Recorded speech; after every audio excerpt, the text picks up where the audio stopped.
Can a judge sentence a defendant on forgery and larceny to consecutive jail sentences? To find out, you have to read People versus McGovern, but it's 6 pages. Don't have time for that? I've got you covered.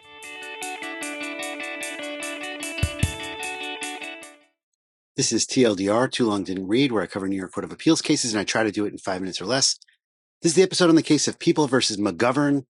The citation for this case is 2024 New York Slip Opinion 05242, published by the New York Court of Appeals on October 24th of 2024. The issue in this case is the application of the consecutive versus concurrent sentencing structure with respect to convictions for larceny and forgery. To understand and appreciate the context of this case, what's helpful to know is, first of all, what consecutive and concurrent sentences are. The basic way to figure this out or think about it is, if someone's convicted of assault and they're sentenced to 5 years in jail, that's just 5 years. But what if they're sentenced to assault and robbery, okay? And they're sentenced to 5 years on each. The difference between concurrent and consecutive is clear when you think about concurrent means the time starts at the same time. So 5 years would be 5 years running for both crimes at the same time. Consecutive would be 5 years, and then your next crime would be 5 years. So consecutive is one after the other, and concurrent is at the same time. And Penal Law section 70.252 describes when it can be consecutive because it's better for the defendant if it's concurrent, always. And it's very complicated. It's written with very complicated language, but the way that I reorganize this to understand it is this way the statute, it's the way the case describes it too. Sentences must be concurrent and cannot be consecutive where a single act constitutes both offenses, or where a single act constitutes one of the offenses as a material element of the other offense. So if you think about, like, if someone punches someone in the head and they die, and the person dies, that would be an assault and a homicide. Let's say assault and a murder, but that's one action. The defendant did one thing, punched the person. So that would be concurrent. So even if he was convicted of assault and murder, it would be concurrent because it's one act. All right. So what are we talking about here? What are the facts here? The facts are the crime in this case is a stealing of tires by false representation. That's the theory here.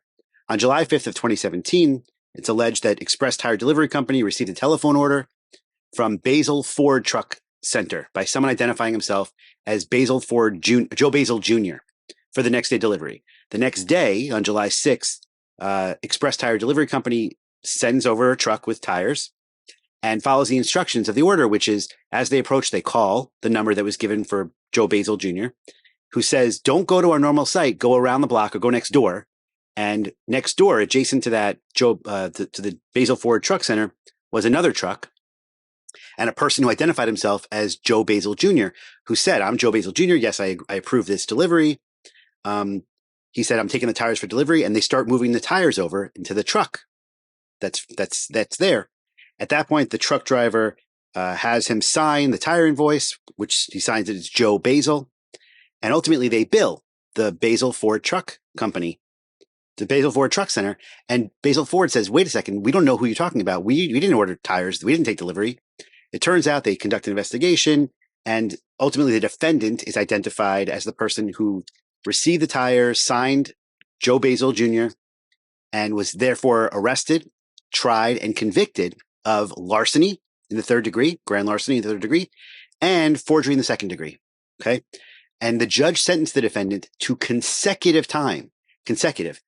back to back, not all at the same time, but sentenced sometime on the larceny and sometime on the forgery, consecutive time, and imposed restitution for the value of the tires. The defendant then appealed and said this was improper. The sentence for consecutive time was improper and a violation of the law.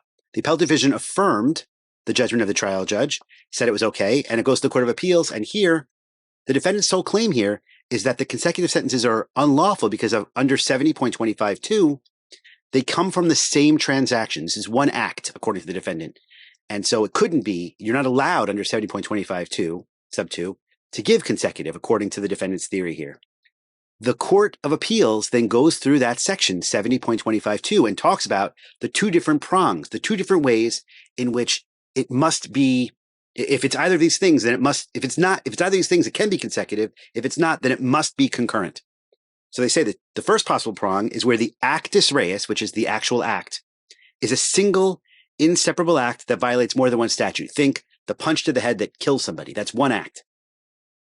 So unless the prosecution is able to point to more than one thing being done, then it would fail under this particular rule. So they analyze it under that prong and they say, no, this is not, the defense is incorrect. Why?